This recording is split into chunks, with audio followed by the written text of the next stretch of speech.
So হ্যালো অ্যারিনের preparation. So হ্যালো অ্যারিনের প্রিপারেশনের ফার্স্ট মেথডটা হচ্ছে ডাইরেক্ট হ্যালোজেনেশন অন বেনজিন।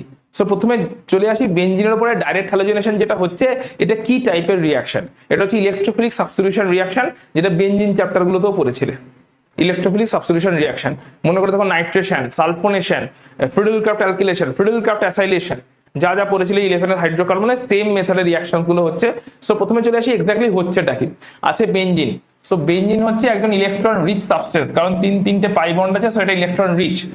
দেওয়া হচ্ছে ক্লোরিন মলিকুল, সঙ্গে দেওয়া হচ্ছে anhydrous FeCl3 or anhydrous aluminium chloride, একটা ভেরি হাই টেম্পারেচার 300 কেলভিন। তাহলে কি তৈরি হচ্ছে? ক্লোরোবেনজিন তৈরি হচ্ছে। কি হচ্ছে? বেসিক্যালি বেনজিনের একটা হাইড্রোজেন হ্যালোজেন মানে ক্লোরিন মলিকুলের একটা ক্লোরিনকে নিয়ে আউট হয়ে যাচ্ছে HCl, অন্য ক্লোরিন মলিকুলটা এখানে ইনসার্ট হয়ে যাচ্ছে। সো ইলেকট্রোফিলিক সাবস্টিটিউশন রিয়াকশন হচ্ছে। ক্লিয়ার? এর মেকানিজম কেমন করে হচ্ছে সেটাতে পরে আসছি। সো পরেরটাও দেখো একবার একই ভাবে। বেনজিন হচ্ছে ইলেকট্রন রিচ, দেওয়া হচ্ছে ব্রোমিন, সঙ্গে দেওয়া হচ্ছে অ্যানহাইড্রাস FeCl3 বা অ্যানহাইড্রাস FeBr3, হাই টেম্পারেচার দেওয়া আছে। তাতে কি হয়েছে? বেনজিনের একটা হাইড্রোজেন একটা ব্রোমিন অ্যাটমকে নিয়ে HBr হিসেবে আউট হয়ে গেছে, অন্য ব্রোমিন অ্যাটমটা ইন হয়ে গেছে বেনজিনে, দ্যাট ইজ বেনজিনের হাইড্রোজেনটা রিপ্লেস করে দিয়েছে একটা ব্রোমিন অ্যাটম এসে। Electrophilic substitution reaction. বেনজিন হচ্ছে এখানে ইলেকট্রন রিচ, তার উপর ইলেকট্রোফাইলটা কে আসছে? ইলেকট্রোফাইল আসছে ব্রোমোনিয়াম আয়ন Br+, ইলেকট্রোফাইল আসছে ক্লোরোনিয়াম আয়ন Cl+। তো বেসিক্যালি Cl+টা জুড়ছে বেনজিনে, বেসিক্যালি Br+টা জুড়ছে বেনজিনে, বেসিক্যালি আয়োডিন থেকে আসছে আয়োডিনিয়াম আয়ন I+। এখানে কোনো ক্যাটালিস্ট ছাড়াই রিঅ্যাকশনটা পসিবল, বাট আয়োডিনিয়াম আয়ন আসছে I2 থেকে I+। টা বেসিক্যালি বেনজিনের একটা হাইড্রোজেনকে রিপ্লেস করছে, এন্ড এখানে আয়োডোবেনজিন হয়ে যাচ্ছে, আর যে হাইড্রোজেনটা রিপ্লেস হলো ওটা অন্য একটা আয়োডিন অ্যাটমকে নিয়ে HI তৈরি করে আউট হয়ে যাচ্ছে। ক্লিয়ার? তিনটে ইজি ব্যাপার। এবারে বলো HI তৈরি হলে একটা ডিফিকাল্টি হয় আমাদের, কি রিঅ্যাকশন কি হয়ে যায়? রিভার্সিবল হয়ে যায়। Very good. HI তৈরি হয় মানে রিঅ্যাকশন রিভার্সিবল হয়ে যাবে, তাই HI কে মিডিয়াম থেকে সরাতে হবে। সরানোর জন্য কি ইউজ করব? HiO3, HNO3 বা HiO4, এই অক্সিডাইজিং এজেন্ট গুলো ইউজ করলে HI I2 ফর্মে আউট হয়ে যাবে। তাহলে HI কে যদি আউট করে দিতে পারি, এই HI টা হচ্ছে এগুলো আউট করে দিতে পারি, HiO3, HNO3 বা HNO3 বা HGO এগুলো ইউজ করে যদি আউট করে দিতে পারি আয়োডিন বানিয়ে, তাহলে HI মিডিয়াম থেকে সরে গেলে রিভার্সিবল হবে না, রিঅ্যাকশনটা ফরওয়ার্ড ডাইরেকশনে কন্টিনিউ থাকবে। ক্লিয়ার? তিনটে রিঅ্যাকশন। এবার এখানে FeCl3 যেটা দেওয়া হয়েছে এর রোলটা কি? FeCl3 যেটা দেওয়া হয়েছে, FeCl3 রোল হচ্ছে ক্যাটালিস্ট। ক্যাটালিস্ট মানে এক্স্যাক্টলি কি কাজটা করছে? এর কাজটা হচ্ছে এটাকে বলে হ্যালোজেন ক্যারিয়ার। FeCl3 বেসিক্যালি ক্লোরিনের সঙ্গে রিঅ্যাক্ট করে FeCl4- আর chloronium ion which is the electrophile তাকে জেনারেট করছে। এটা হচ্ছে ইলেকট্রোফাইলটা। সেটা ক্যাটালিস্টটা এক্স্যাক্টলি কি করছে? ক্যাটালিস্টটাকে বলে হ্যালোজেন ক্যারিয়ার। এই ক্যাটালিস্টটাকে বলে হ্যালোজেন ক্যারিয়ার, অ্যাজ ইফ এই ক্যাটালিস্টটাই হ্যালোজেনটাকে ক্যারি করে নিয়ে আসছে বেনজিন অবধি।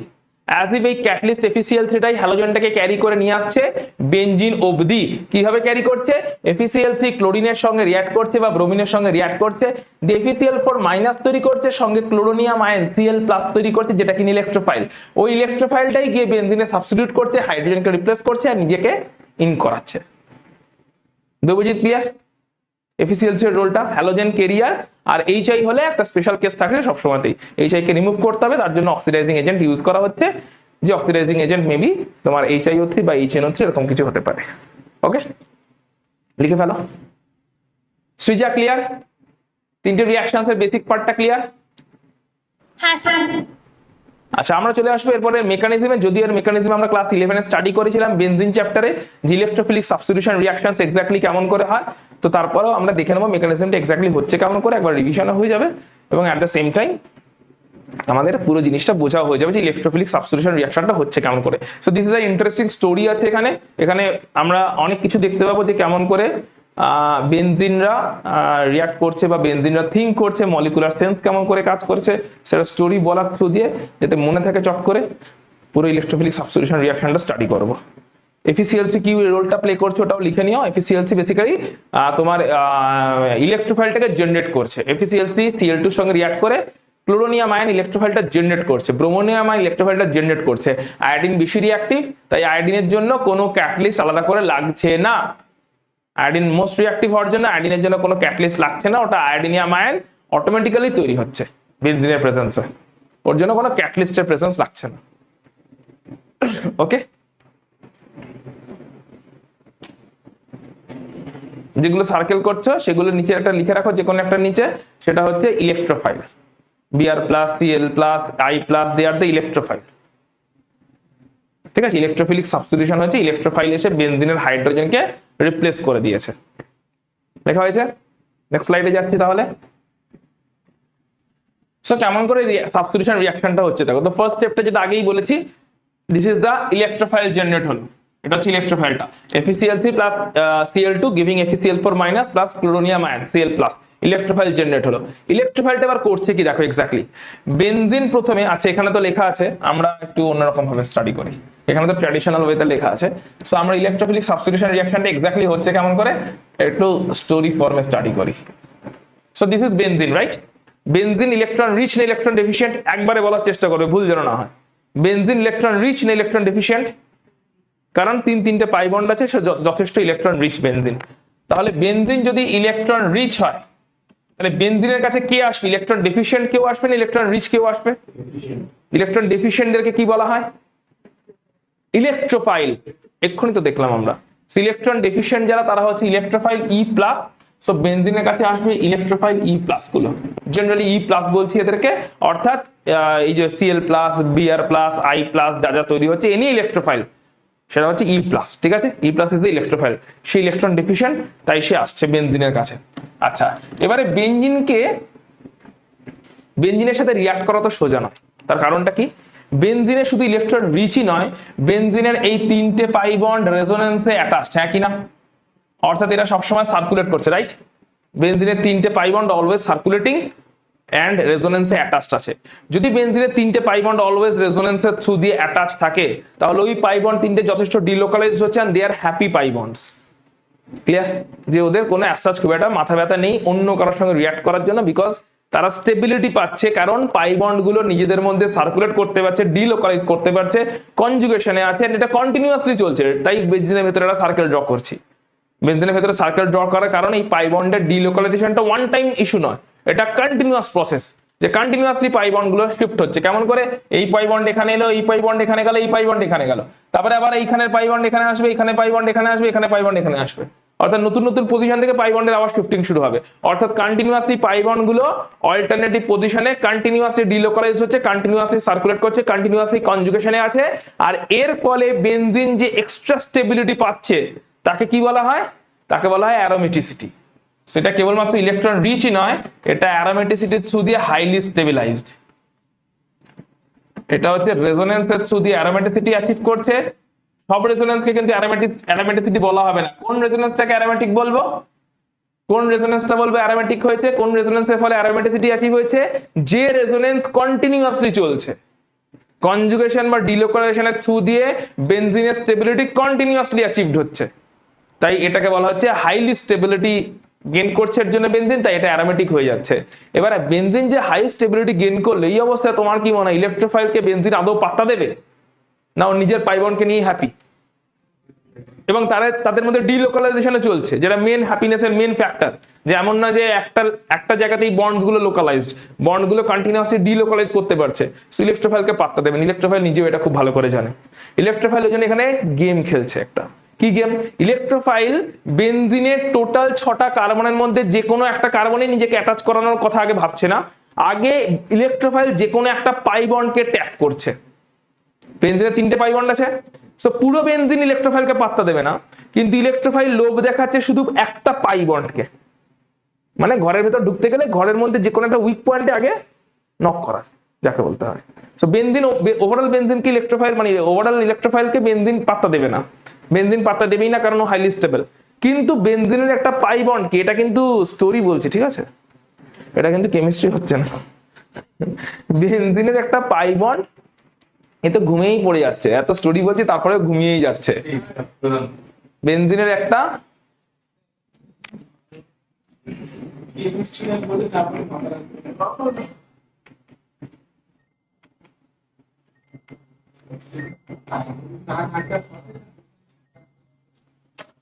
সো কি হচ্ছে এখানে, বেনজিনের একটা পাই বন্ডকে ইলেকট্রোফাইল লোভ দেখাচ্ছে, যাতে ইলেকট্রোফাইলটার সঙ্গে পাই বন্ডটা শুধু জয়েন করে। পুরো বেনজিনটা নয়, জাস্ট পাই বন্ডটুকু যাতে ইলেকট্রোফাইলের সঙ্গে অ্যাটাচ হয়, তাই পাই বন্ডটাকে ডেকে নিচ্ছে, মেবি খেলার নাম করে হোক, ট্যাপ করার নাম করে হোক, যে কোনো ভাবে একটা কিছু লোভ দেখাচ্ছে। আরে যাচ্ছে না এখনো, পাই বন্ড কি একদম ডাকলেই তুই ঘর ছেড়ে চলে যাবি নাকি কিডন্যাপারের সঙ্গে? তুই জাস্ট একটু হয়তো চকলেটটা নিতে গেছিস, চকলেট অফার করেছে তোকে, চকলেটটা নিয়ে আসি, তারপরে তো আস্তে আস্তে তোকে কিডন্যাপ করবে। সো জাস্ট গেছে, মানে পুরোপুরি শিফট হয়নি, ইলেকট্রোফাইলের সঙ্গে শুধু একটু বন্ধুত্ব করতে গেছে, মানে বাড়ি ছেড়ে চলে যায়নি পাই বন্ড, জাস্ট বাড়িতেই আছে, স্টেবিলিটি এনজয় করছে। এই অবস্থায় একটা পাই বন্ড যে মেবি একটা উইক অবস্থাতে তিনটে পাই বন্ডকে একসাথেও ইলেকট্রোফাইলটা অ্যাপ্রোচ করেন, ইলেকট্রোফাইল কিন্তু এখানে বুদ্ধির কাজ করেছে, তিনটে পাই বন্ডকে নিয়ে একটা পাই বন্ডকে দেখতে পেয়েছে, তাকেই গিয়ে অ্যাপ্রোচটা করেছে, পাই বন্ডটা ওর সঙ্গে একটু বন্ধুত্ব করতে গেছে।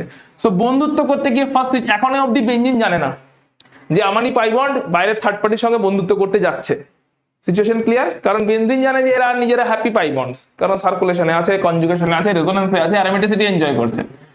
কিন্তু কোনো একটা পাই বন্ড যেরকম কীর্তি ঘটাচ্ছে, সেটা যেরকম সার্গিকের বাবা জানেন না, সেরকম বেনজিনও জানে না। ঠিক আছে? তো আরে একটু মজা করলাম তোর সাথে। এইটাকে বলে পাই কমপ্লেক্স, যেখানে পাই বন্ডটার সঙ্গে ইলেকট্রোফাইলের একটা টেম্পোরারি অ্যাটাচমেন্ট হয়েছে। So this is called a pi complex and this is a very unstable complex. Obviously unstable হবেই, কারণ ইলেকট্রোফাইলের অ্যাটমগুলো বেনজিনের কার্বনের সঙ্গে অ্যাটাচ হয়নি না, জাস্ট বন্ডটার সঙ্গে অ্যাটাচ হয়েছে। So this is a very unstable complex. এবারে ইলেকট্রোফাইল কি করছে, যেই পাই বন্ডের সঙ্গে অ্যাটাচমেন্টটা হয়ে গেল, ওই পাই বন্ডটা যে দুটো কার্বনের মাঝে, ইলেকট্রোফাইল চেষ্টা করছে অ্যাটলিস্ট ওই দুটোর মধ্যে কোনো একটা কার্বনে যদি নিজেকে ঢুকিয়ে দেওয়া যায়। অর্থাৎ ইলেকট্রোফাইল এখন ওই পাই বন্ডটাকে ইউজ করে, বেনজিন থেকে ডেকে নিয়ে গেল না ওই পাই বন্ডটাকে, কারণ বেনজিন থেকে ডেকে নিয়ে গেলে যারা বেনজিন মারতে আসবে, তাই ওই পাই বন্ডটাকে ঘুরিয়ে দিল সিগমা বন্ড ফর্মে, দিয়ে এই পজিশনে অ্যাটাচ করলো। কি হলো সিচুয়েশনটা, পাই বন্ডটা ছিল এই পজিশনে পাই বন্ডটা ছিল, এই পাই বন্ডটাকে শিফট করে দিয়েছে অ্যাজ আ সিগমা বন্ড, দিয়ে ইলেকট্রোফাইল নিজেকে অ্যাটাচ করে নিয়েছে বেনজিনের সঙ্গে। ক্লিয়ার? এই পজিশনের পাই বন্ডের দুটো ইলেকট্রনকে ইলেকট্রোফাইল শিফট করে দিয়েছে এই পজিশনে, দিয়ে as a sigma bond electrophile নিজেকে বেনজিনে অ্যাটাচটা করে দিয়েছে। ইলেকট্রোফাইল কেন বেনজিনের প্রতি ইন্টারেস্টেড? কারণ বেনজিনের কাছে ইলেকট্রনস আছে। সো অবভিয়াসলি যার কাছে রিচনেস আছে তার প্রতি সবাই ইন্টারেস্টেড। ক্লিয়ার? এই অবস্থাতে এইখানের পাই বন্ডটা কি আর আছে?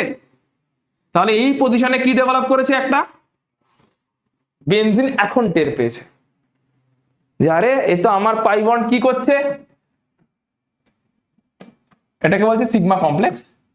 এখন বেনজিন টের পেয়েছে, এন্ড এই সিচুয়েশনে বলো আর অ্যারোমেটিসিটি আছে, এই জন্যই বেনজিন টেরটা পেয়েছে যে পাই বন্ড গুলো তার সার্কুলেশনে নেই, একটা পাই বন্ডই মিসিং মনে হচ্ছে। তারপরে খুঁজতে গিয়ে দেখে মিসিং এক্স্যাক্টলি নয়, কিন্তু সিগমা বন্ড ফর্মে অন্য কারোকে ঘরে ঢুকিয়ে বসে আছে। একটা ইলেকট্রোফাইলকে সিগমা বন্ডের সঙ্গে অ্যাটাচ করেছে একটা ইলেকট্রোফাইলের সঙ্গে, তাকেও ঘরে ঢুকিয়ে তার সঙ্গে বন্ড বানিয়ে বসে আছে। ক্লিয়ার আছে দূর অব্দি? সিগমা কমপ্লেক্স তৈরি হচ্ছে, অ্যারোমেটিসিটি এই অবস্থায় লস্ট, কারণ আর সার্কুলেশন পসিবল হচ্ছে না, কনজুগেশন অ্যারোমেটিসিটি লস্ট, আর কনজুগেশন পসিবল হচ্ছে না। এই অবধি আসতে পারে, এই অবধি আসতে পারে, তারপরে আর কনজুগেশনের সার্কুলেশনটা পসিবল হচ্ছে না। সো অ্যারোমেটিসিটি লস্ট হয়ে গেছে এখানে। ক্লিয়ার? এখন বেনজিনের জায়গায় যে কেউ হলে কি করতো বল, কমন সেন্স লাগা। ক্লাসের শুরুতেই তো বলেছি সি কেমিস্ট্রি কি করার চেষ্টা করতো, মানে আবার অ্যারোমেটিসিটি গেইন করার চেষ্টা করতো, সামহাউ অ্যারোমেটিসিটি গেইন করার চেষ্টা করতো। এবার সার্গিক ভালো ছেলে, তাই সার্গিক ভাবছে যে ঢুকেছে তাকেই বার করে দাও, আবার পাই বন্ড ফর্মে নিয়ে নাও, অর্থাৎ যে থার্ড পার্টি ঢুকেছে তাকেই বার করো, দিয়ে পাই বন্ড ফর্মে নিয়ে নাও। কারণ সার্গিক এটা কেন ভাবছে, কারণ সার্গিক একজন মরালি এথিক্যালি ভালো ছেলে, তাই ভাবছে যে ঠিক আছে যে ঢুকেছে তাকেই বার করে দাও, নিজের তিনটে পাই বন্ডকে এক জায়গাতেই রাখো। বাট বেনজিন সার্গিকের মতন ভালো নয়, বেনজিন এখানে টুইস্ট করছে, পলিটিক্স খেলে যাচ্ছে। বেনজিন এখানে কি দেখছে, বেনজিনকে at any cost aromaticity gain করতে হবে, মানে এখানে পাই বন্ড রিজেনারেট করতে হবে। তার জন্য বেনজিনের কাছে যেরকম বেনজিনের 6টা পজিশনে 6টা হাইড্রোজেন আছে কিনা, তার মানে এই পজিশনে একটা হাইড্রোজেন আছে। তো বেনজিন সারা জীবন ধরে একই হাইড্রোজেনের মুখ দেখে দেখে বোর্ড, এই একই 6টা হাইড্রোজেনকে নিয়ে সারা জীবন ধরে সংসার করতে হচ্ছে, নেক্সট টু ইম্পসিবল একই হাইড্রোজেনের সঙ্গে ডেইলি ফেস করা। তাই বেনজিনের জীবনে যখন নতুন কোন ইলেকট্রোফাইল এসছে, বেনজিন ইলেকট্রোফাইলটাকে রেখে দিচ্ছে, কাকে বার করে দিচ্ছে। তাই হাইড্রোজেনের সঙ্গে বেনজিনের বন্ডটা ব্রেক হয়ে যাচ্ছে, তাহলে আলটিমেটলি বালিকা বকরা কে হয়েছে, তাই হাইড্রোজেনটা যখনই বেরিয়ে গেল এই পজিশনে পাই বন্ড রিস্টোর হলো, কারণ হাইড্রোজেনের সঙ্গে অ্যাটাচ থাকা সিগমা বন্ডটা পাই বন্ড তৈরি করলো, আর ইলেকট্রোফাইলটা রয়ে গেল, রাইট? ইলেকট্রোফাইল এসে হাইড্রোজেনকে রিপ্লেস করলো, ইলেকট্রোফিলিক সাবস্টিটিউশন রিঅ্যাকশন হয়ে গেছে। ইলেকট্রোফাইল এসে হাইড্রোজেনকে রিপ্লেস করলো, একটা H+ বেরিয়ে গেল, electrophilic substitution reaction.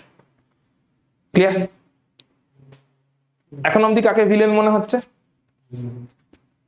So benzene এটা কেন করলো, এটা পার্ট 2 এপিসোড আছে, সেটা পরে আসছে, যে বেনজিন এটা কেন করলো, কেন করলো এটা, তাকে হাইড্রোজেনকে ভাল লাগে না বলে বার করলো, না এর পিছনে কোনো পার্ট 2 আছে?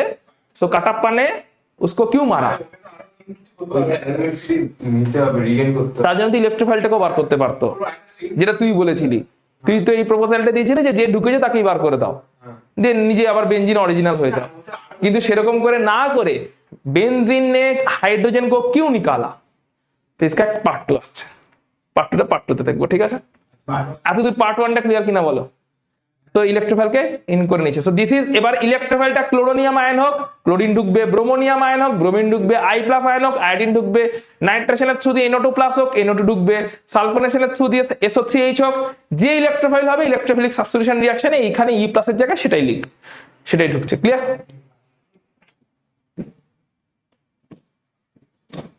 কি কাটাপ্পা বাহুবলীকে মেরেছিল না বাহুবলী কাটাপ্পাকে মেরেছিল? কাটাপ্পা ने বাহুবলী को क्यों मारा, এটাই তো ছিল এন্ডে, নাকি মনে পড়ছে না? ফার্স্ট পার্টের এন্ডে এরকমই একটা কিছু ছিল, কাটাপ্পা ने বাহুবলী को क्यों मारा। Okay fine. সো চলে আসছি এবারে কি সিচুয়েশন, ধরো এটা একটা হ্যালো অ্যালকেন রেডি হয়ে গেছে, হ্যালো অ্যারিন রেডি হয়ে গেছে। এই হ্যালো অ্যারিনের প্রেজেন্সে একটা হ্যালো অ্যারিন রেডি হয়েছে, অর্থাৎ এই হ্যালো অ্যারিনটা কি করে তৈরি হয়েছে?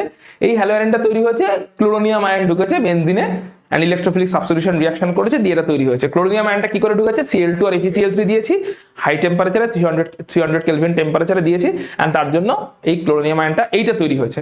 এবারে এর উপরে আরো একটা Cl2 মলিকিউল দিচ্ছি, এখন একটা ইলেকট্রোফাইল ঢুকে বসে আছে, রাইট? তো এরকম ইলেকট্রোফাইল যে ঢুকেছে তার কাছে লোন পেয়ারস আছে, রাইট?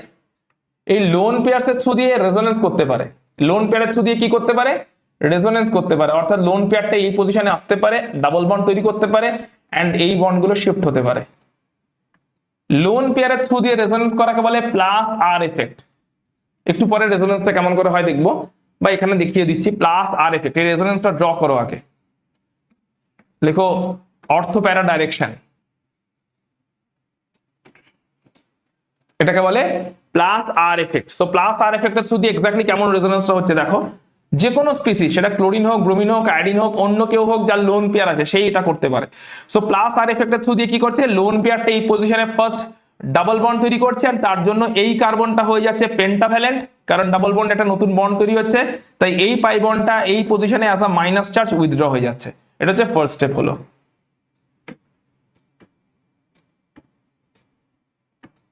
ফার্স্ট স্টেপ হলো একটা লোন পেয়ার চলে গেছে, তাই প্লাস চার্জ এসছে, এই পজিশনে মাইনাস চার্জ এসছে, কারণ পাই বন্ডটা লোন পেয়ার ফর্মে, পাই বন্ডটা মাইনাস চার্জ ফর্মে উইথড্র হয়ে গেছে।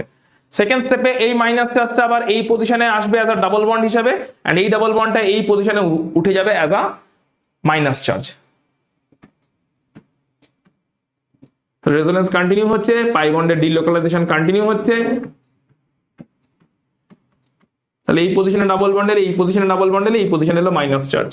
এগেন এই মাইনাস চার্জটা এই পজিশনে ডাবল বন্ড তৈরি করার চেষ্টা করবে, এন্ড এই পজিশন থেকে ডাবল বন্ডটা অ্যাজ আ মাইনাস চার্জ পাশের কার্বনে শিফট হয়ে যাবে।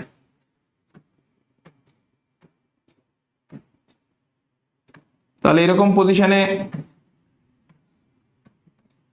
এইভাবে পাই বন্ডটা মুভ করছে, আর লাস্টে কি হবে, এই পজিশন থেকে মাইনাস চার্জ এই পজিশনে ডাবল বন্ড তৈরি করার চেষ্টা করবে, এন্ড এই ডাবল বন্ডটা মালিকের কাছে লোন পেয়ার ফর্মে ব্যাক করে যাবে, যার থেকে এসেছিল তার কাছে ব্যাক করে যাচ্ছে। যাও,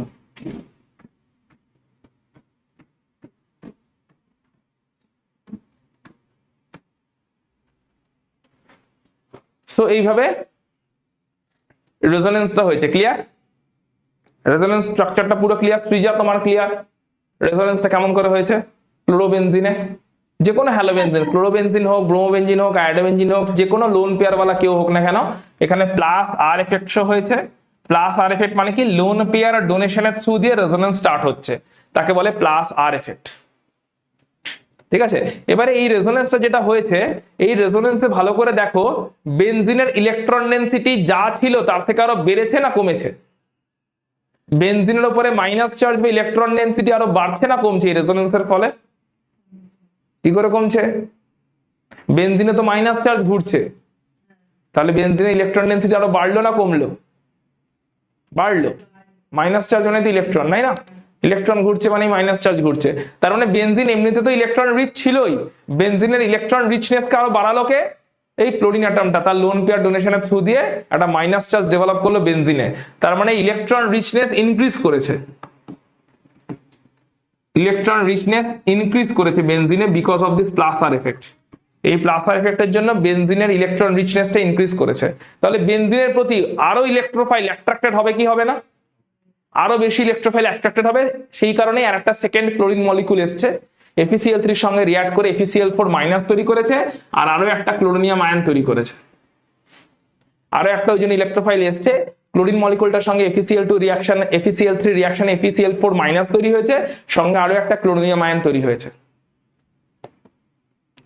এতদূর ক্লিয়ার হয়েছে ক্লোরিনিয়াম আয়নের জেনারেশনটা অবধি, যেটা এটা আগেও ছিল, অ্যাজ ইট ইজ ছিল। সো Cl2 সঙ্গে FeCl3 রিঅ্যাকশনে ক্লোরিনিয়াম আয়ন তৈরি হয়। এবারে কি হয়েছে, এই যে ক্লোরিনিয়াম আয়নটা তৈরি হলো, এই ক্লোরিনিয়াম আয়ন যখন এখন এই ক্লোরোবেনজিনকে দেখছে, সো ক্লোরিনিয়াম আয়নটা এই ক্লোরোবেনজিনকে কিরকম ভাবে দেখছে? ক্লোরোবেনজিনের এরকম 5টা রূপ দেখতে পাচ্ছি, ইয়েস অর নো? রেজোনেন্সের থ্রু দিয়ে ক্লোরোবেনজিনের 5টা রূপ এই ক্লোরিনিয়াম আয়ন এখন দেখতে পাচ্ছে। তাহলে ক্লোরোনিয়াম আয়ন এখন কোন পজিশনটাকে চুজ করবে নিজেকে অ্যাটাচ করানোর জন্য? যে পজিশনে মাইনাস চার্জ বেশি সেই পজিশনেই ক্লোরোনিয়াম আয়নের প্লাস চার্জটা গিয়ে নিজেকে অ্যাটাচ করানোর চেষ্টা করবে, কারণ ক্লোরোবেনজিনের এরকম 5টা রূপ ক্লোরোনিয়াম আয়ন দেখতে পাচ্ছে। তাহলে দেখতে হবে এখন কোন পজিশনে মাইনাস চার্জের ডেনসিটি বেশি। ক্লোরিন মলিকুলটার, ক্লোরিন অ্যাটমটার রেসপেক্টে অর্থ পজিশনে, প্যারা পজিশনে, অর্থ পজিশনে, এই 3টে পজিশনে মাইনাস চার্জের ডেনসিটি বেশি। তো সেই কারণে যখন এই ক্লোরোনিয়াম আয়ন এই পুরো ক্লোরোবেনজিনের 5টা রূপকে দেখতে পাচ্ছে, পঞ্চভূত যাকে বলে, সেরকম যখন দেখতে পাচ্ছে, তো কোন পজিশনটাকে চুজ করবে? চুজ করবে অর্থ অথবা প্যারা পজিশনে নিজেকে অ্যাটাচ করানোর জন্য, কারণ অর্থ আর প্যারাতেই মাইনাস চার্জের ডেনসিটি বেশি ছিল। তাই যে নেক্সট প্রোডাক্টটা তৈরি হবে, নেক্সট ইলেকট্রোফাইল, নেক্সট ক্লোরিনিয়াম আয়নটা এসে যে প্রোডাক্ট তৈরি করবে, সেটা আইদার অর্থ আইসোমার হবে, অর্থ পজিশনে ক্লোরিন অ্যাটমটা নিজেকে অ্যাটাচ করবে, অথবা ফার্স্ট ক্লোরিনের রেসপেক্টে প্যারা পজিশনে নিজেকে অ্যাটাচ করবে, কারণ এই দুটো পজিশনেই মাইনাস চার্জের ডেনসিটি বেশি ছিল। ক্লোরোবেনজিন তার 5টা রেজোনেন্স হয়েছে। রেজোনেন্স হওয়ার ফলে, রেজোনেন্সটা হয়েছে কেন? ক্লোরিন অ্যাটমটা তার লোন পেয়ারের থ্রু দিয়ে, প্লাস আর এফেক্টের থ্রু দিয়ে রেজোনেন্সটা ইনিশিয়েট করেছে। তাহলে লোন পেয়ার যদি বেনজিনের দিকে আসছে, তাহলে বেনজিনের ইলেকট্রন রিচনেস বাড়ছে, আরো বেশি ইলেকট্রোফাইল ইন্টারেস্টেড হবে। সো সিমিলারলি আরো একটা সেকেন্ড ক্লোরিন মলিকুল সেই জন্য ইন্টারেস্টেড হয়েছে, FeCl3 এর সঙ্গে রিঅ্যাক্ট করে আরো একটা ক্লোরিনিয়াম আয়ন তৈরি করেছে। এই ক্লোরিনিয়াম আয়ন যখন এই ক্লোরোবেনজিনকে দেখবে, তার এই 5টা রূপ দেখতে পাবে। এই 5টা রূপের মধ্যে অর্থ পজিশন আর প্যারা পজিশনে মাইনাস চার্জের ডেনসিটিকে বেশি দেখতে পাবে। তাই ক্লোরোনিয়াম আয়ন যেহেতু ইলেকট্রন ডেফিশিয়েন্ট, তাই ও এই পজিশন অর্থ আর প্যারা পজিশনকে চুজ করবে অ্যাটাচ করানোর জন্য। তাই নেক্সট প্রোডাক্টটা অর্থ ক্লোরো অথবা প্যারা ক্লোরো তৈরি হবে, কারণ অর্থ আর প্যারা পজিশনে নেক্সট ক্লোরিনিয়াম আয়নটা আসছে। অর্থাৎ একটা ক্লোরিন অ্যাটমের রেসপেক্টে নেক্সট ইলেকট্রোফাইল, সেটা যাই হোক, ইলেকট্রোফাইলই তো এটা না, একটা ক্লোরিন অ্যাটম, ব্রোমিন অ্যাটম বা আয়োডিন অ্যাটম থাকলে তার রেসপেক্টে নেক্সট ইলেকট্রোফাইলটা অর্থ অথবা প্যারা পজিশনেই আসতে বাধ্য হচ্ছে, বিকজ মাইনাস চার্জটা সেরকম ভাবে ডিস্ট্রিবিউটেড হয়ে থাকছে। তাই বলা হচ্ছে এই হ্যালোজেন অ্যাটমগুলো অর্থ প্যারা ডাইরেক্টিভ। অর্থাৎ একবার যদি হ্যালো অ্যারিন তৈরি হয়ে যায়, হ্যালোবেনজিন তৈরি হয়ে যায়, ওই হ্যালোবেনজিনের হ্যালোজেন গ্রুপটা অর্থ প্যারা ডাইরেক্টিভ। অর্থাৎ ওই হ্যালোজেন গ্রুপের plus R এফেক্টের প্রেজেন্সে next electrophile, next second ইলেকট্রোফাইলটা হয় অর্থ অথবা প্যারা, এই দুটোর মধ্যে কোনো একটা পজিশনে নিজেকে ইন করাবে। ক্লিয়ার? বেশ, চলে আসছে এবার সাইড চেন হ্যালোজেনেশন। আগেরটা কি ছিল? নিউক্লিয়ার হ্যালোজেনেশন, অর্থাৎ ডাইরেক্টলি বেনজিন নিউক্লিয়াসে হ্যালোজেন অ্যাটমটা অ্যাটাচ করছিল। এটা হচ্ছে সাইড চেন হ্যালোজেনেশন, মানে এই বেনজাইলিক পজিশনে নিজেকে অ্যাটাচ করাবে। ঠিক আছে, so this is the benzylic position, আগের দিনকেই বলেছিলাম। সো সাইড চেন হ্যালোজেনেশনটা একদম ফ্রি রেডিক্যাল মেকানিজমের থ্রু দিয়ে হয়, যেরকম করে CH4 থেকে স্টেপ ওয়াইজ সাবস্টিটিউশন রিঅ্যাকশনের থ্রু দিয়ে CCl4 এ পৌঁছই, একইভাবে সাইড চেনে CH3 একটা করে ক্লোরিন অ্যাটম দিয়ে রিপ্লেস হতে থাকবে এন্ড CH3 থেকে CCl3 তে পৌঁছাবো সেম ওয়েতে। সো CH3 এর উপরে দিয়েছি ক্লোরিন আর সানলাইট অথবা হাই টেম্পারেচার, CH3 এর উপরে দিয়েছি মানে টলুইনের উপরে দিয়েছি ক্লোরিন আর সানলাইট। তাহলে এখানে কি হচ্ছে, টলুইনের হাইড্রোজেনের একটা হাইড্রোজেন একটা ক্লোরিন অ্যাটমের সঙ্গে HCl তৈরি করে আউট হয়ে যাবে, অন্য ক্লোরিন অ্যাটমটা বেনজাইলিক পজিশনে জুড়ে যাবে, ফার্স্ট পাবো CH2Cl বেনজাইলিক ক্লোরাইড। এই বেনজাইলিক ক্লোরাইডের উপরে যদি আরো একটা ক্লোরিন মলিকুলার সানলাইট দিই তাহলে এখানে আরো একটা হাইড্রোজেন রিপ্লেসড হবে and HCl আউট হয়ে যাবে, CHCl2 এখন একটা হাইড্রোজেন আছে, যদি আরো একটা ক্লোরিন মলিকুলার সানলাইট দিই ফাইনালি CCl3 তে গিয়ে রিঅ্যাকশন স্টপ হবে, কারণ এখানে আর হাইড্রোজেন নেই। সো এই রিঅ্যাকশনটা হচ্ছে পুরোপুরি ফ্রি রেডিক্যাল মেকানিজমের থ্রু দিয়ে স্টেপ ওয়াইজ সাবস্টিটিউশন রিঅ্যাকশন, ঠিক যেরকমটা হচ্ছিল মিথেনেতে। মিথেন থেকে CCl4 পাচ্ছিলাম, স্টেপ ওয়াইজ সাবস্টিটিউশন রিঅ্যাকশন যেটা হয়েছে ফ্রি রেডিক্যাল মেকানিজমের থ্রু দিয়ে। আগের দিনকে মেকানিজমটা দেখিয়েছিলাম তাই এখন আর দেখাচ্ছি না।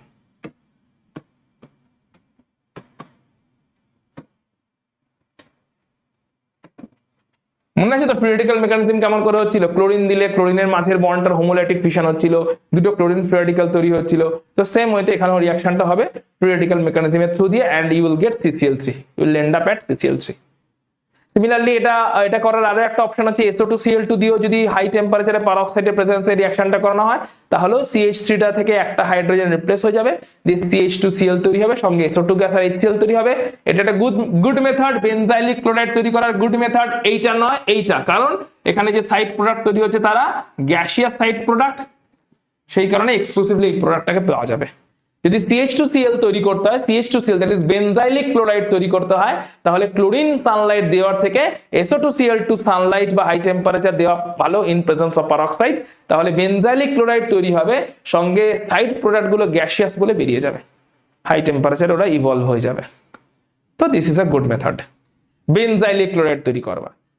কিন্তু এখান থেকে যদি স্টেপ ওয়াইজ সাবস্টিটিউশন রিঅ্যাকশনে CH3 কে CCl3 অবধি নিয়ে যেতে হয় তাহলে উপরের সিরিজটা ফলো করতে হবে, স্টেপ ওয়াইজ সাবস্টিটিউশন রিঅ্যাকশনস। ওকে, নিজেরাই তো করতে পারার কথা, একটা করে তো হাইড্রোজেন রিপ্লেস করবে, নিজেরা করো, বোর্ড দেখছো কেন?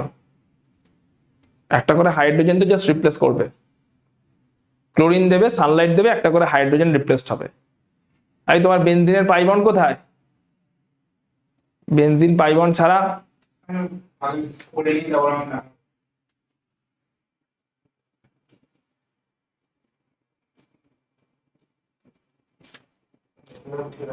ঠিক আছে, বেনজাইলিক ক্লোরাইড তৈরি হয়েছে, পরেরটাতে এক্সক্লুসিভলি বেনজাইলিক ক্লোরাইড পেয়েছি, প্রথমটাতে stepwise substitution reaction through দিয়ে আলটিমেটলি CCl3 গ্রুপে গিয়ে এন্ড আপ হয়েছি।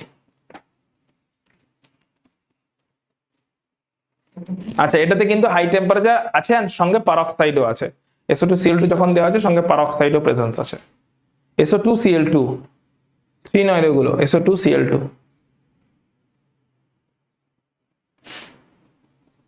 ঠিক আছে, চেঞ্জ করি।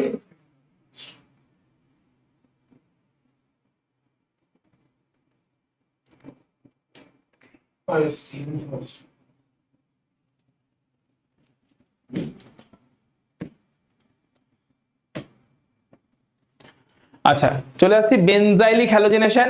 যদি এটা আগের দিনকেও বলেছি, বেনজাইলিক পজিশনটা প্রেফার্ড পজিশন। যদি এরকম দুটো সিন থাকে, এখানে এই কার্বনটা বেনজাইলিক পজিশন, যেটা কিনা মোস্ট রিঅ্যাক্টিভ পজিশন।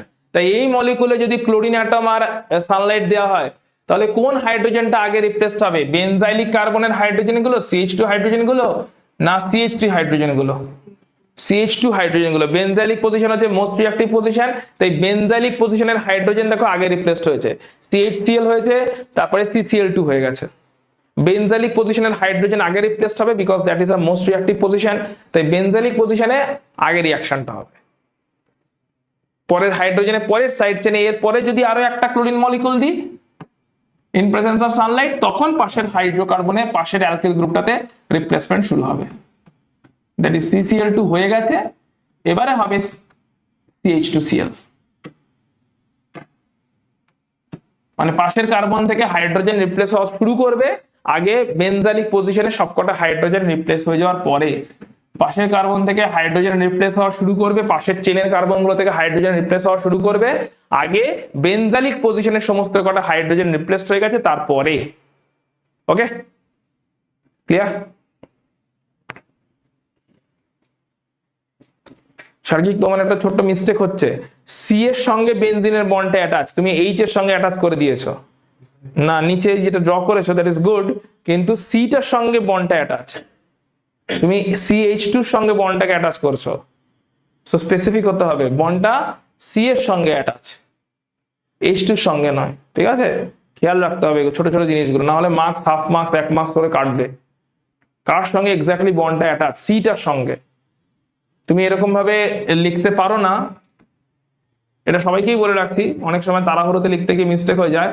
এরকম লিখে দিল CH2 CH3, না কোনটার সঙ্গে অ্যাটাচ স্পেসিফাই হচ্ছে না, না কার সঙ্গে অ্যাটাচ বন্ডটা। So you have to be specific, যে বন্ডটা সি এর সাথেই অ্যাটাচ। ঠিক আছে, এটা হচ্ছে স্পেসিফিক হয়ে যাওয়া। সৃজা ক্লিয়ার এত দূর অব্দি?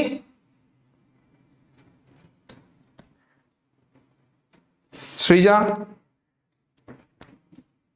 হ্যাঁ হ্যাঁ স্যার বলো। ক্লিয়ার এত দূর? ইয়েস। নেক্সট স্লাইডে যাচ্ছি তাহলে, যেখানে বুঝতে পারবি না বলবি। আচ্ছা, চলে আসছি স্যান্ডম্যান রিঅ্যাকশন, গাটারম্যান রিঅ্যাকশন, দু তিনটে রিঅ্যাকশনস আছে।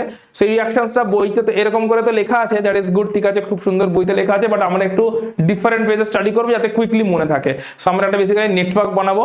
নেটওয়ার্ক বানানোর আগে এই কম্পাউন্ডটাকে কেমন করে তৈরি হচ্ছে দেখে নিই। এই কম্পাউন্ডটা ইম্পর্টেন্ট, এর উপরেই নেটওয়ার্কটা তৈরি হবে। সো অ্যানিলিন মলিকুলের উপরে যদি HNO2 আর HCl দেওয়া হয় একটা আইস কোল্ড কন্ডিশন, 273 কেলভিন মানে হচ্ছে ice cold condition, 0 degree centigrade. Ice cold কন্ডিশনে এটা nothing but HNO2, nitrous acid. So aniline মলিকুলের উপরে যদি নাইট্রাস অ্যাসিড আর HCl দেওয়া হয় at ice cold condition 0 to 5 degree সেন্টিগ্রেডের মধ্যে, 0 to 5 ডিগ্রি সেন্টিগ্রেড টেম্পারেচার থাকবে, দ্যাট ইজ 273 থেকে 278 কেলভিন টেম্পারেচার থাকবে। Ice cold condition, HNO2 HCl দিচ্ছি অ্যানিলিন মলিকুলে। তাহলে অ্যানিলিন মলিকুলের NH2 গ্রুপটা N2+Cl- এই পার্টিকুলার গ্রুপে কনভার্ট হয়ে যায়। এই রিঅ্যাকশনটাকে বলা হয় ডায়াজোটাইজেশন।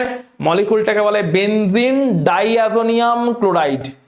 N2টা হচ্ছে অ্যাজো বন্ড, এই বন্ডটা তৈরি হয়, এই বন্ডটাকে বলে অ্যাজোনিয়াম বন্ড, এই বন্ডটা তৈরি হয়। N2+ বলতে এই পার্টিকুলার বন্ডটাকে বলানো হয়েছে, যেটাকে বলছে অ্যাজো বন্ড। ঠিক আছে, সো তৈরি হয় বেনজিন ডাইঅ্যাজোনিয়াম ক্লোরাইড, এই মলিকুলটা তৈরি হয়। রিঅ্যাকশনটাকে বলে ডায়াজোটাইজেশন। রিঅ্যাকশনটাতে অ্যানিলিন মলিকুলের উপরে HNO2 আর HCl দেওয়া হয় at ice cold condition 0 to 5 degree centigrade temperature. তাহলে অ্যানিলিন মলিকুলের NH2 গ্রুপ ডাইঅ্যাজোনিয়াম ক্লোরাইড গ্রুপে কনভার্ট হয়ে যায়। রিঅ্যাকশনটা হচ্ছে ডাইঅ্যাজোটাইজেশন বা ডায়াজোটাইজেশন। এবারে HNO2 হচ্ছে এগেন আনস্টেবল অ্যাসিড, এটাকে ইন সিটুতে প্রিপেয়ার করা হয়। কেমন করে প্রিপেয়ার করা হয়? NaNO2 আর HCl দেওয়া হয়, NaNO2 আর HCl রিঅ্যাকশন মিডিয়ামের ভেতরে HNO2 তৈরি করে নেয়। ওই তৈরি হওয়া ইন সিটু তৈরি হওয়া HNO2 অ্যানিলিনের উপরে রিঅ্যাকশনটা কন্টিনিউ করে।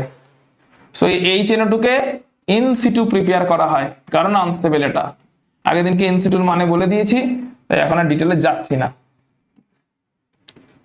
তাই NaNO2 অ্যাকচুয়ালি দেওয়া হচ্ছে কি অ্যানিলিন, তার সঙ্গে NaNO2 আর HCl। NaNO2 HCl রিঅ্যাকশন মিডিয়ামে তৈরি করে দিচ্ছে in situ HNO2।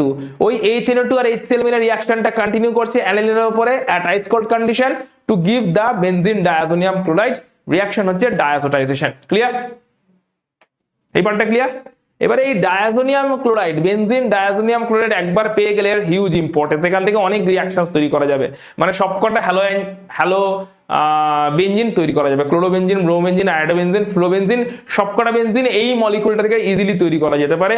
Sandman reaction, গাটারম্যান reaction, বাল-সাইমন reactions, অনেকগুলো রিঅ্যাকশন স্টাডি করবে এখন। এই অবধি লিখে নাও, এইটা শুধু এই রিঅ্যাকশনটা, পরেরটা লিখতে হবে না। পরেরটা আমরা এখন জাল বানাবো, একটা নেটওয়ার্ক বানাবো। কতদূর আছে দেখে নি। গাটারম্যানও আছে, স্টিকার আছে, তাহলে এইখানে জালটা বানাই। চলো, খাতার একদম মাঝামাঝিতে বেনজিন ডায়াজোনিয়াম ক্লোরাইডকে ড্র করবে, খাতার একদম পেজের মাঝামাঝিতে। So this is N2 plus Cl minus benzene diazonium chloride. এটাকে কোথা থেকে পেয়েছি? অ্যানিলিনের উপরে ডায়াজোটাইজেশন করেছি NaNO2HCl দিয়ে এট আইস কোল্ড কন্ডিশন। এবারে এর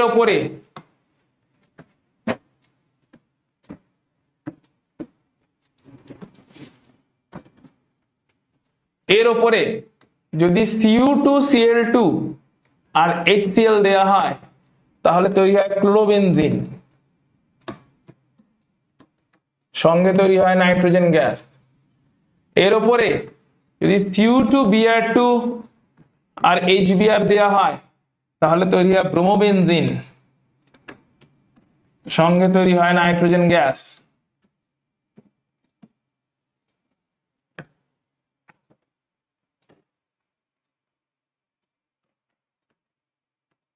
এই দুটো রিঅ্যাকশনকে একসাথে বলে স্যান্ডমায়ার রিঅ্যাকশন।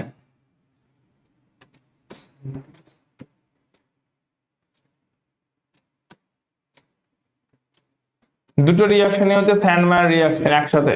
Cu2Cl2 দাও, Cu2Br2 দাও, যেটাই দেওয়া হোক না কেন দিলে তৈরি হবে ক্লোরোবেনজিন বা ব্রোমোবেনজিন।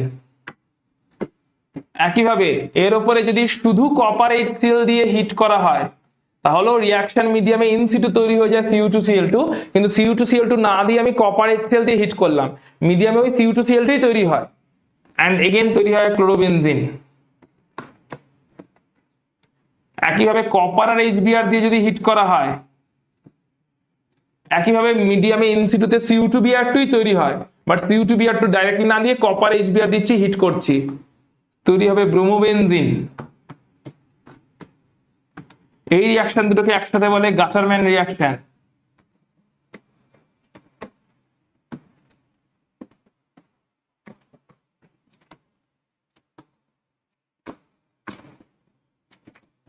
গাটারম্যান রিঅ্যাকশন। ওকে, লিখে নাও। যদি এর উপরে Ki দেওয়া হয়, অ্যাকুয়াস Ki,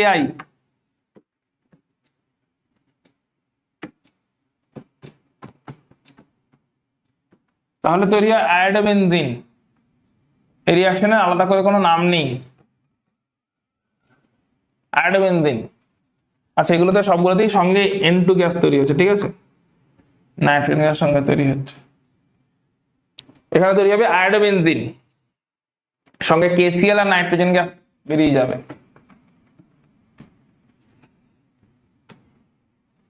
কারণ বেনজিন ডায়াজোনিয়াম ক্লোরাইডে Cl মাইনাস আছে না, তো Cl মাইনাস K প্লাস বেরিয়ে যাবে, আয়োডোবেনজিন তৈরি হবে আর নাইট্রোজেন গ্যাস আউট হয়ে যাবে। এই রিঅ্যাকশনে আলাদা করে কোনো নাম নেই। যদি এই বেনজিন ডায়াজোনিয়াম ক্লোরাইডের উপরে HBF4 দিয়ে হিট করা হয়, HBF4 দিলে প্রথমে Cl মাইনাসটা রিপ্লেস হয়ে যায় BF4 মাইনাস দিয়ে, that is N2 plus, Cl মাইনাসের জায়গায় চলে আসে BF4 মাইনাস, আর Cl মাইনাসটা আর H প্লাসটা বেরিয়ে যায় অ্যাজ HCl, তো মাইনাস HCl করে দিলাম ওই জন্য। Cl মাইনাস আর HBF4 এর H প্লাস এটা অ্যাজ HCl আউট হয়ে যায়, Cl মাইনাসের জায়গায় BF4 মাইনাস ইন হয়ে যায়। তারপরে এই মলিকিউলটাকে হিট করলে, সামান্য ওয়ার্ম করলে তৈরি হয় ফ্লুরোবেনজিন,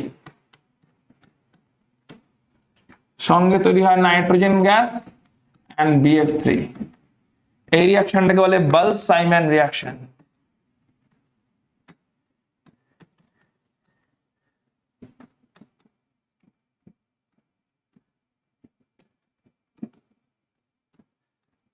ডাইরেক্টলি ইলেকট্রোফিলিক সাবস্টিটিউশন রিঅ্যাকশনের থ্রু দিয়ে ফ্লুরোবেনজিন তৈরি করা যায় না। যেরকম Cl2 সানলাইট দিলাম, ক্লোরোবেনজিন হয়ে গেল, Cl2 FeCl3 দিলাম, ক্লোরোবেনজিন হয়ে গেল, Br2 FeCl3 দিলাম, ব্রোমোবেনজিন হয়ে গেল।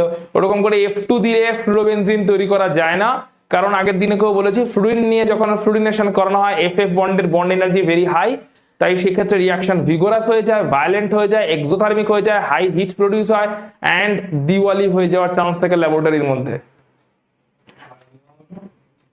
তো কারণ না কারণ হয়েছে, সেই জন্যই বারণ করেছে।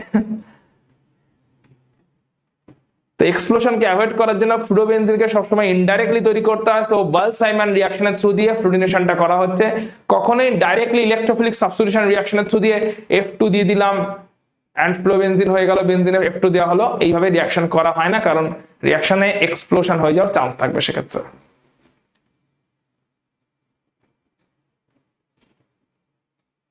ক্লিয়ার সবকটা রিঅ্যাকশন?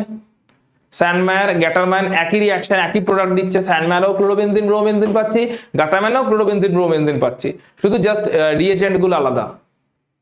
বালসাইমানে ফ্লোরোবেনজিন পাচ্ছি, আর আয়োডোবেনজিন যেটাতে পাচ্ছি কেআই অ্যাকোয়াস দিলে, অ্যাকোয়াস কেআই দিলে ওটার আলাদা করে কোনো নাম নেই রিয়াকশনটার। সুন্দর হয়েছে, সবারই দেখতে পাচ্ছি। মাকড়সার জাল কে সব থেকে ভালো বানালো দেখি, কাটাকাটি না করে কে বানিয়েছে? বেশ সুন্দর হয়েছে, সার্গিকও সুন্দরই বানিয়েছে, শুধু N2+ এর পরে কি একটা কাটাকাটি করেছে BF4- লেখার আগে। এই দেখি 2 বই হাত ছড়াও, সুন্দর হয়েছে, বেশ গুড। সবকটাতে সাইড প্রোডাক্ট লিখবে, এখানে N2 তৈরি হচ্ছে, এখানে N2 তৈরি হচ্ছে, ওখানে N2 এর সঙ্গে একটা KCl তৈরি হচ্ছে, কারণ KI দিয়েছি তো K+ আর Cl- এটা KCl তৈরি করছে, আর ওটাতে একটা N2 আর BF3 তৈরি হচ্ছে, আর এই ফার্স্ট স্টেপটাতে একটা HCl তৈরি হচ্ছে। ঠিক আছে, ওকে, চেঞ্জ করি। সৃজা ক্লিয়ার? হ্যাঁ স্যার। এই রিঅ্যাকশন গুলোই স্লাইডে স্টেপ বাই স্টেপ দেখানো আছে, আমি যেটা একবারে পুরোটা তোমাদের সামনে দিয়ে দিলাম।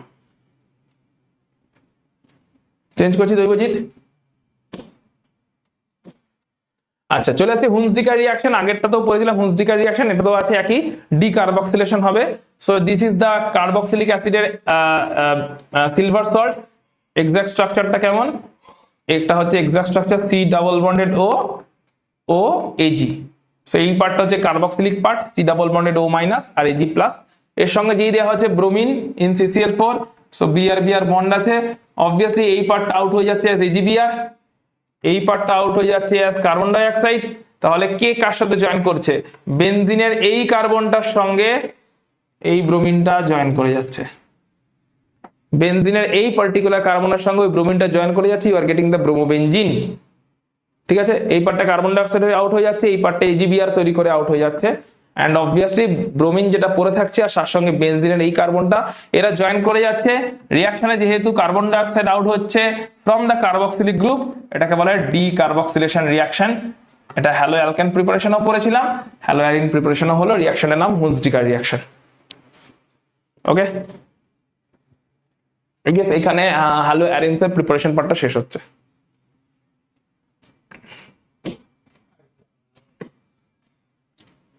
হ্যালো অ্যারিনের প্রিপারেশন পার্ট এখানে শেষ হচ্ছে। দিস আর লাস্ট রিঅ্যাকশন ছিল হ্যালো অ্যারিনসের প্রিপারেশনে। এবার আমরা ফিজিক্যাল প্রপার্টিতে চলে যাব, এন্ড দেন আমরা কেমিক্যাল রিঅ্যাকশন শুরু করব। হ্যালো অ্যারিনসের কেমিক্যাল রিঅ্যাকশনস মোটামুটি অন টাইম আছি আমরা, তোমাদের 12টা ছেড়ে দিলেই হবে তো? ঠিক আছে,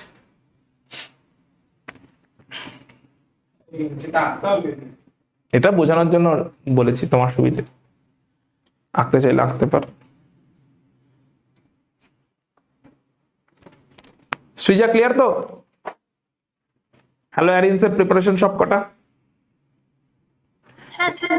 এবারে আসবে আমাদের পার্ট 2, ফিজিক্যাল প্রপার্টিটা হয়ে যাক, তারপরে আসবে আমাদের পার্ট 2, মানে এপিসোড 2, যে এপিসোডে একটা ছেড়ে এসেছি ওর কন্টিনিউশন হবে, যে কেন বেনজিন ইলেকট্রোফাইলকে ইন করালো। লাস্ট ভিডিওটা কোনটা? তোমার এই BF6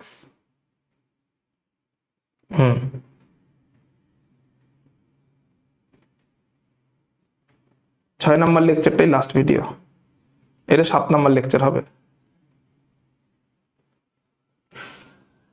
প্রথম দিনকে একটা সলিউশনের পরে একটা হ্যালো অ্যালকেনের ক্লাসিফিকেশনটা একটু শুরু করেছিলাম না, একটা 30 মিনিটের মতন একটা ভিডিও ছিল। একসাথে তো ছিল। হ্যাঁ, না কিন্তু সেপারেট রেকর্ড হয়েছে, রেকর্ডিং সেপারেট হয়েছে, কারণ একই টপিকের মধ্যে না হলে পরে খুঁজে পেতেও তোদেরও অসুবিধা হয়, আমারও ট্র্যাক করতে অসুবিধা। সলিউশন যেখানে শেষ, সলিউশনকে ওখানে শেষ করে দিয়েছি। হ্যালো অ্যালকেনের জন্য যেটাই হয়েছে সেটা নেক্সট রেকর্ডিং করেছি, রেকর্ডিং চেঞ্জ করে দিয়েছি, দুটো আলাদা ভিডিও করে দিয়েছি। তো তাতে কি হয়েছে, ক্লিয়ার থাকবে যে হেডিংটা। তো ঠিক আছে, এখন থাম্বনেল গুলো ভালো হয়েছে না? আগে থাম্বনেল গুলো ভালো ছিল? ভিডিও থাম্বনেলে কোনটা অ্যাট্রাকটিভ লাগছে বেশি? না, থাম্বনেলটা জিজ্ঞেস করছি, থাম্বনেল গুলো আগেরটা বেশি ভালো ছিল না এটা বেশি ভালো? অ্যাট্রাকটিভ কোনটা? চকচক করছে মানে একটু ভালো এডিটিং হয়েছে, তাই তো? ঠিক আছে,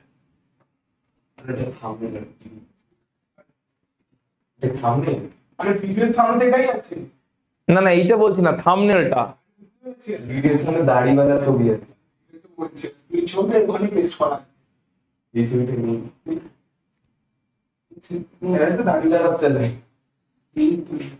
কোনটা রাখবো, বাচ্চা বাচ্চাটা না বড় বড়টা, কোনটা রাখলে ভালো? বাচ্চাটা দেখো না, রাখবো না, চলে যাবে। লোক চলে যাবে, মানে বাচ্চা টিচারদের কেউ পছন্দ করছে না।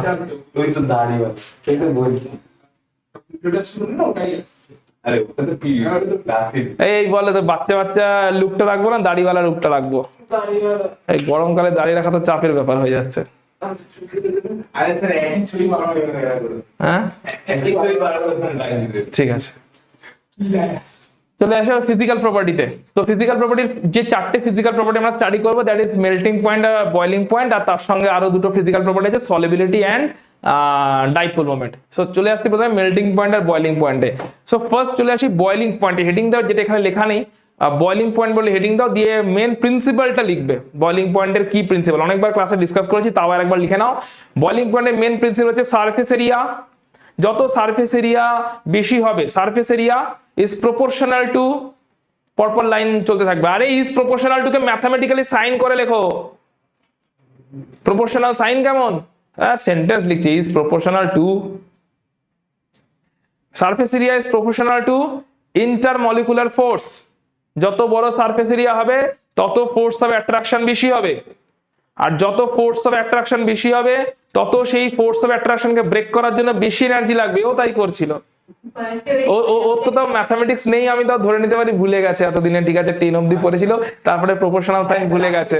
আর আর তুমি, আরে না, তোকেই ধরেছি আমি, ঠিক করে। ও ঠিক লিখেছে, ওকে ধরে নি।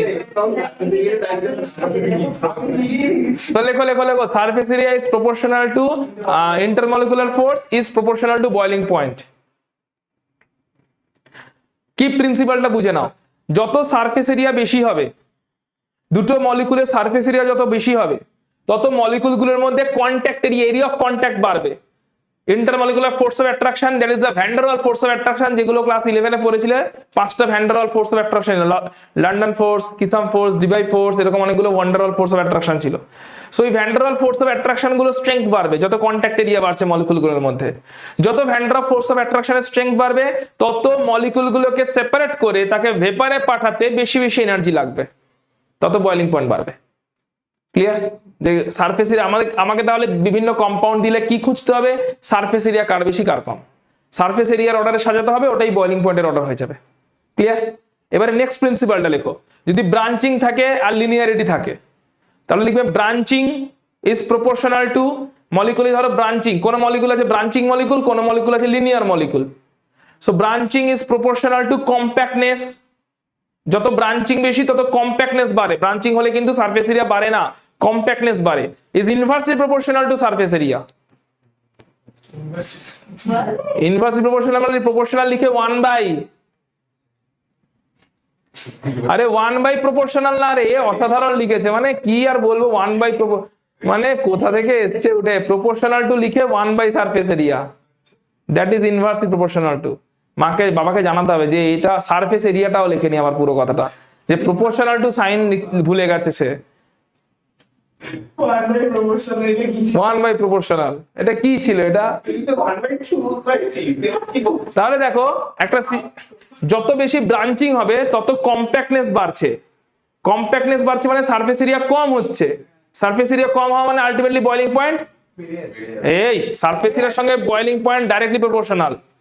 তাহলে সারফেস এরিয়া যত কম হচ্ছে বয়লিং পয়েন্ট তত কমে যাচ্ছে, মানে ব্রাঞ্চিং বাড়লে বয়লিং পয়েন্ট কমছে, আর ব্রাঞ্চিং কম হলে বয়লিং পয়েন্ট বাড়ছে, সারফেস এরিয়া বাড়লে বয়লিং পয়েন্ট বাড়ছে। ব্রাঞ্চিং কমে যাওয়া, ইনভার্সলি না? সো এই লজিকটা ক্লিয়ার? এবারে দেখে নাও যে কম্পাউন্ড গুলো কি বলছে। RI, RBR, RCL, RF. তাহলে বলো আরটা তো সেম গ্রুপ, অ্যালকিল গ্রুপ, তার তো সাইজের কোনো চেঞ্জ নেই। হ্যালোজেন গুলো size iodine, bromine, chlorine, fluorine, সাইজের কি হয়? Iodine, bromine, chlorine, fluorine.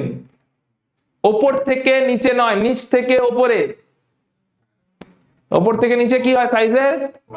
তাহলে নিচ থেকে ওপরে, তাহলে আয়োডিন থেকে ফ্লুরিনে হ্যালোজেন গুলো size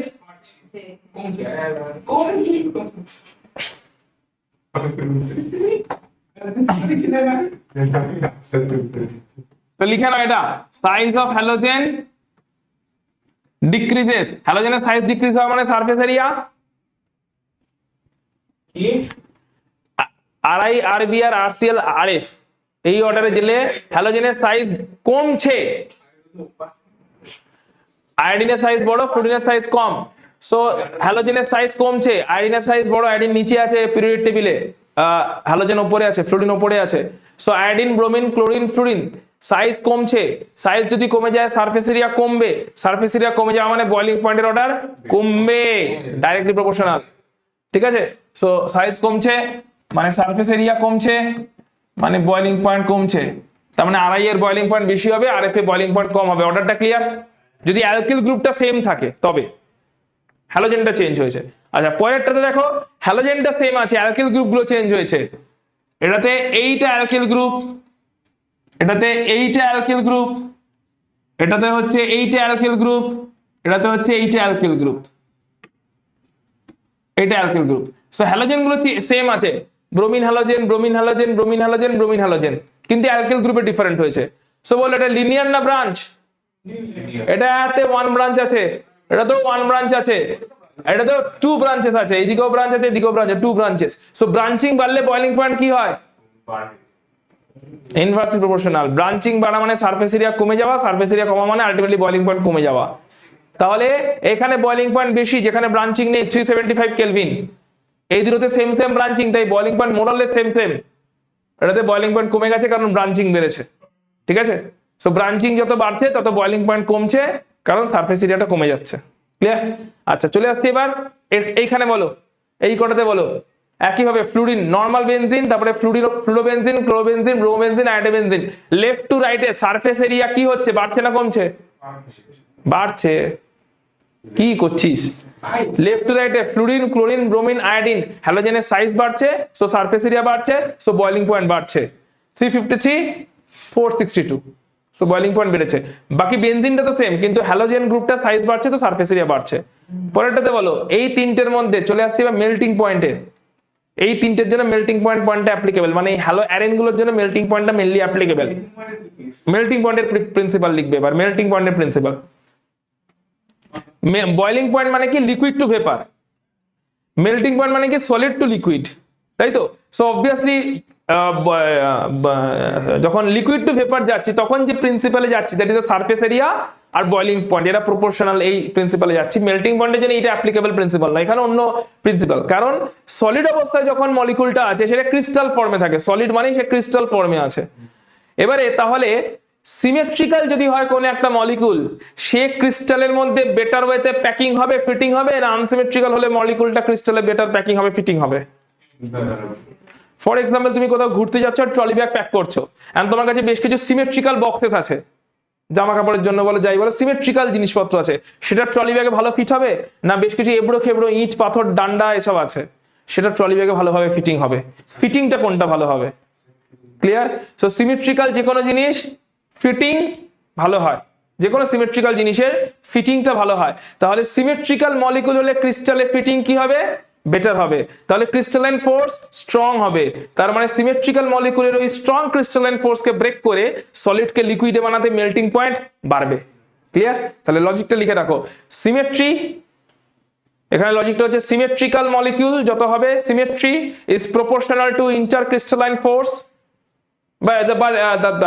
symmetry is proportional to crystal packing, symmetry is proportional to crystal packing, packing এ ভালো রকম হবে যত মলিকুল সিমেট্রিক্যাল হবে, proportional to intercrystalline force, crystalline force তত স্ট্রং হবে, proportional to melting point, intercrystalline force যত স্ট্রং হবে তত মেল্টিং পয়েন্ট বাড়বে। মেল্টিং পয়েন্ট যত বেশি সিমেট্রিক্যাল হবে তত ক্রিস্টালাইন প্যাকিংটা ভালো, ফোর্সটা স্ট্রং, মেল্টিং পয়েন্ট বেশি। এবারে বলো এই তিনটে মলিকুলের মধ্যে সবথেকে সিমেট্রিক্যাল মলিকুল কোনটা? লাস্ট এটা প্যারা ডাইক্লোরোবেনজিন, তো অবভিয়াসলি সবথেকে বেশি মেল্টিং পয়েন্ট কোনটায় হবে? লাস্ট এটাতে। সো দেখে না মেল্টিং পয়েন্ট 325 কেলভিন, যেখানে অন্য দুটো আনসিমেট্রিক্যাল হওয়ার জন্য মোটামুটি কাছাকাছি মেল্টিং পয়েন্ট 256 আর 249। ঠিক আছে, মোটামুটি কাছাকাছি মেল্টিং পয়েন্ট 246 আর 256 আর 249, মোরালে সেম সেম মেল্টিং পয়েন্ট, কিন্তু বয়লিং পয়েন্ট কিন্তু তোমার এইটার মেল্টিং পয়েন্ট অনেক বেড়ে গেছে। তিনটেরই বয়লিং পয়েন্ট চেক করো, বলো তিনটেতে কি সারফেস এরিয়ার কোনো চেঞ্জেস আছে? একই কোথায় চেঞ্জেস আছে? নেই না, বেনজিনে আছে, হ্যাঁ বেনজিনে আছে, আর দুটোতেই একই হ্যালোজেন আছে, দুটো দুটো করে হ্যালোজেন আছে, তাই দেখো বয়লিং পয়েন্টে কোনো চেঞ্জেস নেই। সাচ বয়লিং পয়েন্টে 453, 446, 448, so nearly same boiling points, কিন্তু মেল্টিং পয়েন্টে এই দুটোতে মেল্টিং পয়েন্টটা সিমিলার, বাট এটার মেল্টিং পয়েন্ট অনেকটা হাইট পেয়ে গেছে, 325 চলে গেছে 249 250 রেঞ্জে ঘুরছিল। সো হাইটটার কারণ হচ্ছে ওই সিমেট্রি পয়েন্টটা। Clear? So this is more symmetrical.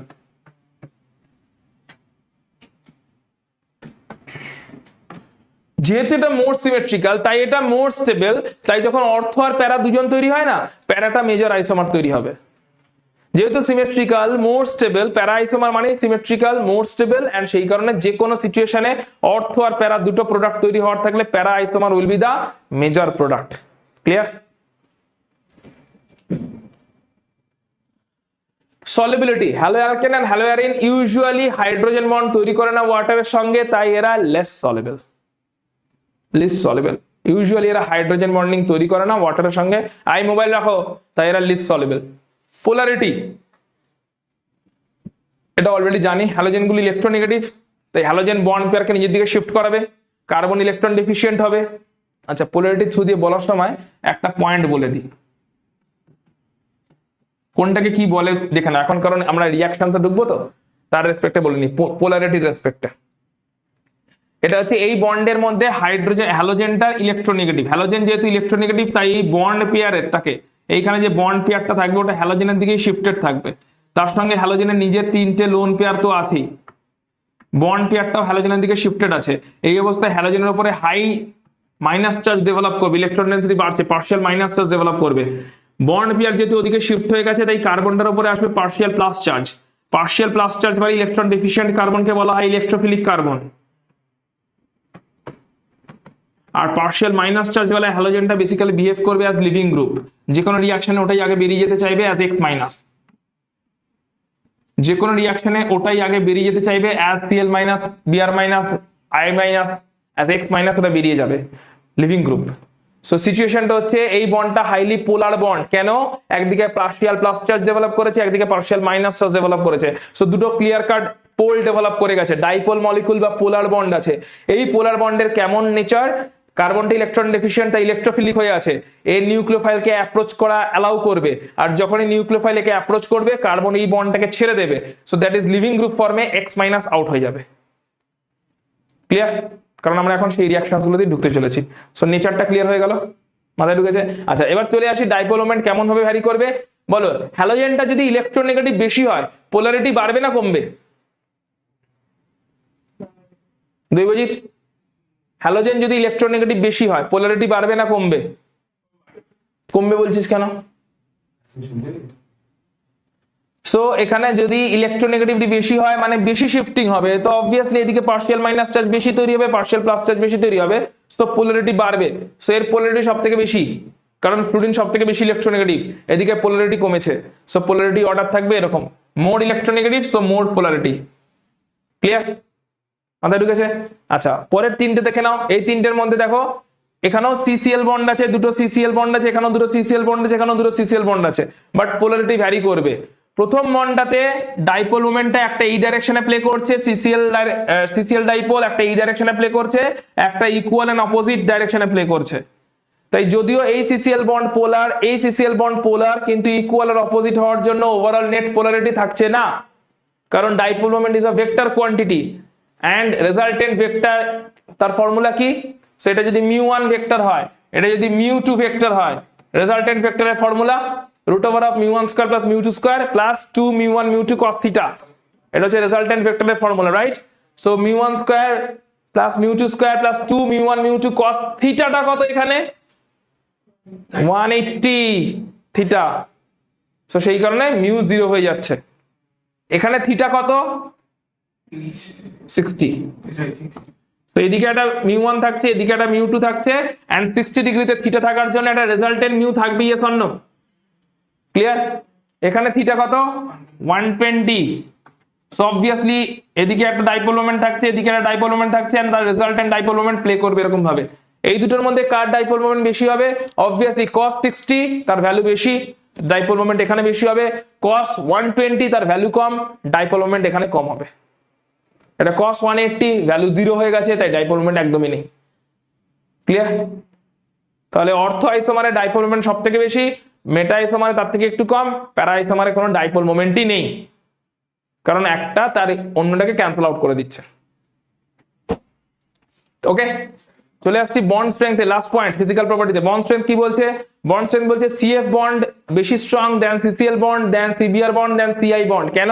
বন্ডের লেন্থটা সিএফ এ সব থেকে কম, কারণ ওরা সাইজ খুব ছোট, কার্বনের সাইজও ছোট, ফ্লুরিনের সাইজও ছোট, তাই এখানে বন্ড লেন্থ কম। ছোট ছোট মলিকুল যখন ওভারল্যাপ করেছে অবভিয়াসলি সেখানে বন্ড লেন্থ কম। ছোট ছোট সাইজের মলিকুল ওভারল্যাপ করলে বন্ডের মাঝখানে ডিসটেন্স কম, বন্ড লেন্থ কম। বন্ড লেন্থ যত কম বন্ড স্ট্রেংথ তত বেশি। সো লিখে রাখো bond strength is inversely proportional to bond length. Bond strength is inversely proportional to bond length.